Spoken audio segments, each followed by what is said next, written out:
샬롬, 평안한 밤 보내셨습니까? 하나님께서 우리에게 생명을 주시고 또 이렇게 좋은 날 주셨습니다. 하나님께서 주신 이 새날, 하나님과 동행하며 하나님께 영광 돌리는 귀한 날이 되시기를 소망합니다. 기도하겠습니다. 하나님 아버지 감사합니다. 우리에게 새 생명을 주시고 또 새로운 기회를 주셔서 오늘 하루도 나를 위한 삶이 아닌 하나님과 이웃을 위한 삶을 살게 하여 주심을 감사드립니다. 하나님, 하나님을 위해 살라고, 이웃을 위해 살라고 우리에게 주신 기회인 줄 믿습니다.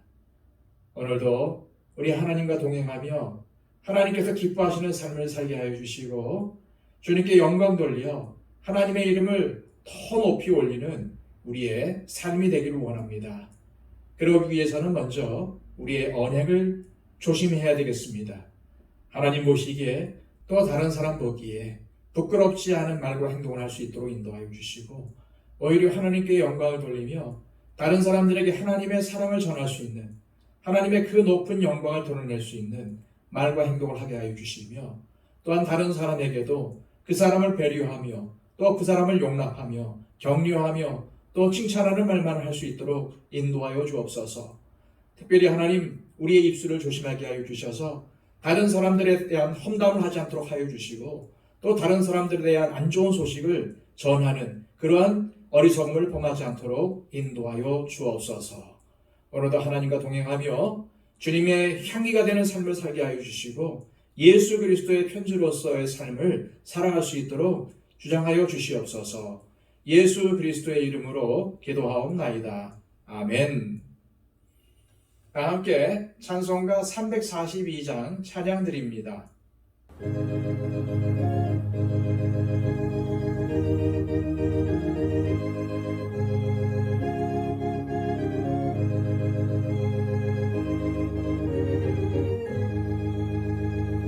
너 시험을 당해 죄 짓지 말고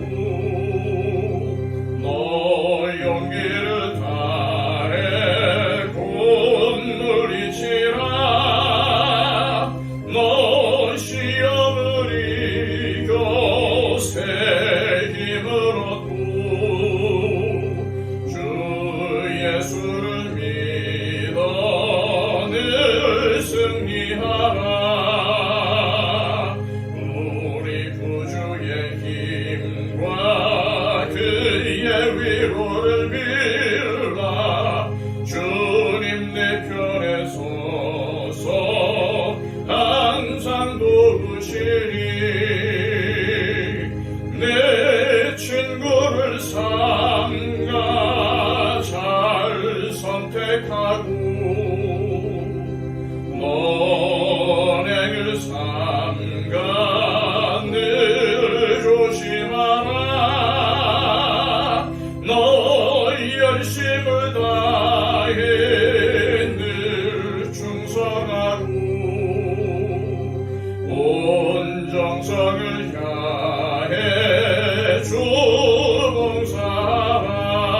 봉사하라 우리 구주의 힘과 그의 위로를 빌라 주님 내 편에 서서 항상 도우시리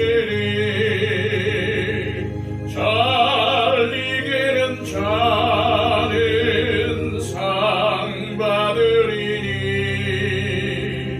넌 낙심치 말고 늘 전진하라 내 구세주 예수 힘 주시리니 주 예수를 믿어 늘 승리하라 우리 구주의 힘과 그의 위로를 빌라 주님 내 편에 서서 항상 도우시리 이 시간 우리에게 주시는 하나님의 말씀은 구약성경 사사기 12장 1절에서 15절까지의 말씀입니다. 에브라임 사람들이 모여 북쪽으로 가서 입다에게 이르되 네가 암몬 자손과 싸우러 건너갈 때에 어찌하여 우리를 불러 너와 함께 가게 하지 아니하였느냐?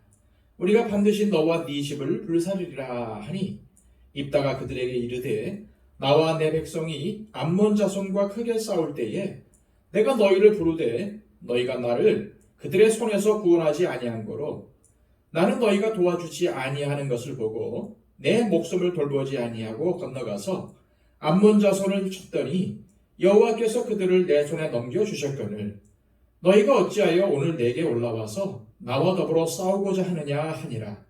입다가 길르앗 사람을 다 모으고 에브라임과 싸웠으며 길르앗 사람들이 에브라임을 쳐서 무찔렀으니 이는 에브라임의 말이 너희 길르앗 사람은 본래 에브라임에서 도망한 자로서 에브라임과 므낫세 중에 있다 하였습니다. 길르앗 사람이 에브라임 사람보다 앞서 요단강 나루톡을 장악하고 에브라임 사람의 도망하는 자가 말하기를 청하건대 나를 건너가게 하라 하면 길르앗 사람이 그에게 묻기를 네가 에브라임 사람이냐 하여 그가 만일 아니라 하면 그에게 이르기를 쉿볼렛이라 발음하라 하여 에브라임 사람이 그렇게 바로 말하지 못하고 쉿볼렛이라 발음하면 길르앗 사람이 곧 그를 잡아서 요단강 나루톡에서 죽였더라. 그때의 에브라임 사람의 죽은 자가 42,000명이었더라. 입다가 이스라엘의 사사가 된 지 6년이라. 길르앗 사람이 입다가 죽음에 길르앗에 있는 그의 성읍에 장사되었더라. 그 뒤를 이어 베들레헴의 입산이 이스라엘의 사사가 되었더라. 그가 아들 30명과 딸 30명을 두었더니 그가 딸들을 밖으로 시집 보냈고 아들들을 위하여는 밖에서 여자 30을 데려왔더라. 그가 이스라엘의 사사가 된 지 7년이라. 입산이 죽음에 베들레헴에 장사되었더라. 그 뒤를 이어 스불론 사람 엘론이 이스라엘의 사사가 되어 10년 동안 이스라엘을 다스렸더라. 스불론 사람 엘론이 죽음에 스불론 땅 아얄론에 장사되었더라. 그 뒤를 이어 비라돈 사람 힐렐의 아들 압돈이 이스라엘의 사사가 되었더라. 그에게 아들 40명과 손자 30명이 있어 어린 낙이 70마리를 탔더라. 압돈이 이스라엘의 사사가 된 지 8년이라. 비라돈 사람 힐렐의 아들 압돈이 죽음에 에브라임 땅 아말렉 사람의 산지 비라돈에 장사되었더라. 아멘. 입다와 길르앗 사람들은 길르앗을 침공한 암몬 족속을 물리쳐서 큰 승리를 거두었습니다. 그런데 이 소식을 들은 에브라임 지파 사람들이 입다에게 찾아옵니다. 그 이유는 에브라임 지파 자신들도 암몬과의 전쟁에 함께 싸우러 갔어야 하는데 입다가 부르지 않았다는 겁니다. 아마도 전쟁에 승리하면서 얻은 전리품과 노량물을 나누지 않은 것에 대한 불만도 섞여 있었을 것입니다. 하지만 에브라임 지파가 대표자 몇 사람만을 보낸 것이 아니라는 것은 6절에 에브라임 사람의 죽은 자가 42,000명이었다는 기록을 보고 알 수 있습니다. 이들은 아예 군사를 이끌고 온 것입니다. 암몬과의 싸움에 자신들을 부르지 않았다고 하는 것은 핑계에 불과하고 진짜 의도는 전쟁에서 승리한 입다와 길르앗과 싸워서 이들을 불복시키고 이들이 빼앗은 전리품을 차지하기 위한 목적이 있었던 것 같습니다. 사실 가나안 땅 배분 때에 에브라임 지파는 자신들의 땅이 너무 작다고 불평했습니다. 그러나 여호수아는 그들에게 너희가 힘이 있으니 너희가 스스로 개척하라 라고 했습니다. 그런데 막상 길르앗의 승리 소식을 들으니 배가 아팠던 것입니다. 그리고 창기의 자식인 입다를 인정할 수 없다는 생각이 강했을 것입니다. 이것은 지극히 에브라임 지파의 교만과 우월감에서 나온 것이라고 볼 수 있습니다. 아울러 요단 동편 길라 땅에 대한 욕심도 한몫했습니다. 에브라임 지파는 입다와 입다의 집을 불사르겠다고 위협합니다. 집은 단순히 가옥 하나를 말하기보다는 입다에게 속한 모든 가족과 삶을 의미하며 그것을 송두리째 제거하겠다는 뜻이 담겨져 있습니다. 타향살이의 고난 속에서 겨우 자기의 집을 찾은 입다에게 그 고향 터전을 짓밟겠다는 말은 그에게 엄청난 도발 행위였고 큰 자극이 되었을 것입니다. 이들의 도발에 입다는 어찌하여 나와 더불어 싸우고자 하느냐라고 대꾸하면서 에브라임이 싸우기를 원해서 왔다는 것을 알고 있으며 자신도 피하지 않겠다는 의지를 나타내 보입니다. 사실 입다의 인생은 싸움의 연속이었습니다. 가족, 형제 안에서 그랬고 잡녀들과 함께 싸움하는 일을 했었고 최근에는 암몬과의 싸움이 있었습니다. 에브라임을 향해서 너희가 상대를 잘못 골랐다는 것을 알려주는 것입니다. 그렇습니다. 에브라임은 지금 임자를 만난 것입니다. 에브라임도 입다도 싸움의 대상을 잘못 선택했습니다. 우리는 싸워야 할 대상을 잘 분별해야 합니다. 같은 형제끼리 믿음의 사람들끼리 싸우려고 하는 사람이 있습니다. 하지만 우리가 싸워야 할 대상은 사탄입니다. 오늘 사자와 같이 삼킬자를 찾아다니는 사탄을 대적해야 합니다. 그러므로 우리의 갈등과 다툼의 배후에는 늘 사탄이 있음을 깨닫고 싸움의 대상을 잘 분별해서 싸워야 할 것입니다. 사전에는 싸움의 근본 원인이 무엇인지를 밝히고 있습니다. 길르앗 사람은 에브라임 사람들의 말처럼 에브라임에서 도망친 무리가 아니라 본래 므낫세 지파의 한 분파인 마길의 아들 길르앗의 후손이었습니다. 그런데 그러한 길르앗을 향해서 에브라임 사람들은 모욕적인 언사로 자극을 했습니다. 에브라임의 그러한 비난은 길르앗을 비겁한 도망자라는 정체성을 덧쥐워서 언약 백성인 이스라엘의 반열에서 제외하려는 불순한 목적이 담겨져 있었고 뒤이어 길르앗을 차지하려는 흑심이 담겨져 있었습니다. 그러한 근거 없는 비난에 길르앗과 입다는 참을 수가 없어서 군사를 소집하여 에브라임을 치게 됩니다. 다시 말해서 동족 간의 전투가 벌어진 것입니다. 5절과 6절 말씀입니다. 길르앗 사람이 에브라임 사람보다 앞서 요단강 나루턱을 장악하고 에브라임 사람의 도망하는 자가 말하기를 청하건대 나를 건너가게 하라 하면 길르앗 사람이 그에게 묻기를 네가 에브라임 사람이냐 하여 그가 만일 아니라 하면 그에게 이르기를 쉿볼렛이라 발음하라 하여 에브라임 사람이 그렇게 바로 말하지 못하고 쉿볼렛이라 발음하면 길르앗 사람이 곧 그를 잡아서 요단강 나루턱에서 죽였더라. 그때의 에브라임 사람의 죽은 자가 4만 2천 명이었더라. 길르앗을 향해 자신들에게서 도망한 자라고 모욕했던 에브라임 사람들은 결국 입다와 길르앗에게 패하여 요단강을 건너 도망치기에 바쁩니다. 요단강은 좁고 경사가 급해서 급류가 흐르는 곳이 많았지만 건기 때에는 걸어서 건널 수 있는 수심이 얕은 곳도 많았습니다. 오늘 본문의 나루턱은 이처럼 수심이 얕고 경사가 완만하여 배 없이도 걸어서 강을 건널 수 있는 일종의 여울을 가리킵니다. 하지만 요단강의 여러 여울들은 이미 길르앗 군대가 완전히 장악하여서 철저하게 지키고 있었습니다.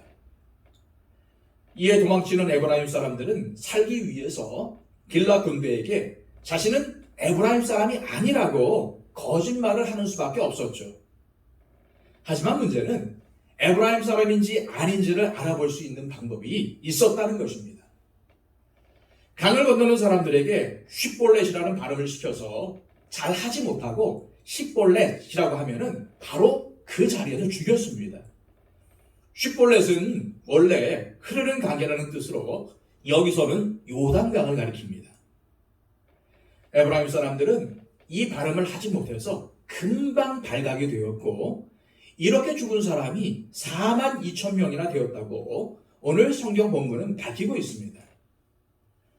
지금까지 입다는 나름대로 협상을 하며 지도자의 역량을 발휘하는 모습을 보였습니다. 그리고 전쟁에서도 탁월하게 승리를 이끌어내었죠. 그러나 자신을 공격하는 상대의 자존심이 상하여서 감정을 추스리지 못하고 엄청난 살육을 벌였습니다. 아마도 자신의 무남동료 딸의 사건이 큰 영향을 끼쳤을 수 있습니다. 하지만 성경은 화가 날 수 있지만 화를 잘 다스릴 수 있는 자가 되라고 말씀하고 있습니다. 우리 주변에도 감정을 조절하지 못하고 흥분하게 되어서 이를 그르치는 경우를 많이 볼 수 있습니다. 흥분하게 되면은 가룟 유다와 같이 사탄이 그 마음과 생각에 틈탈 수 있습니다. 마귀에게 이용당할 수 있는 빌미를 주게 되는 것이죠. 그러므로 우리는 특별히 직분을 맡은 분들은 자신의 감정을 잘 다스리고 화를 절제하여 사탄에게 쓰임받는 존재가 되지 않도록 조심해야 할 것입니다. 8절부터는 입산, 엘론, 압돈 세 명의 사사들에 대한 기록입니다. 이들이 사사로 활동하던 시기에는 이스라엘이 이방 민족에게 압제당했다는 기록이 없는 것으로 보아 비교적 평온한 시기를 보냈다고 추측할 수 있습니다. 하나님은 이스라엘의 위기와 전쟁 시에만 사사를 세우신 것이 아니라 평화적인 시기에도 사사를 세우시고 그들을 사용하셨습니다. 하나님은 위기의 때나 평온의 때나 언제나 자기 백성에게 지속적인 관심과 사랑을 나타내시고 이스라엘을 지켜주셨음을 보여주고 있는 것입니다. 입산이 아들 30과 딸 30을 두었다는 것은 그만큼 많은 복을 얻었다는 의미가 담겨 있지만 여러 부인을 두었다는 것을 의미하므로 도덕적 타락이 극심했다는 것을 보여줍니다. 또한 딸들을 밖으로 시집 보내고 아들들을 위해서 밖에서 여자 30을 데려왔다고 하는 것은 이스라엘 다른 지파들과 좋은 관계를 맺으며 평화로운 상황이었다는 것을 반영해 준다고 볼 수 있습니다. 입산의 뒤를 이어 스불론 사람 엘론이 사사가 되었습니다. 엘론이라는 이름은 상수리 나무라는 뜻입니다.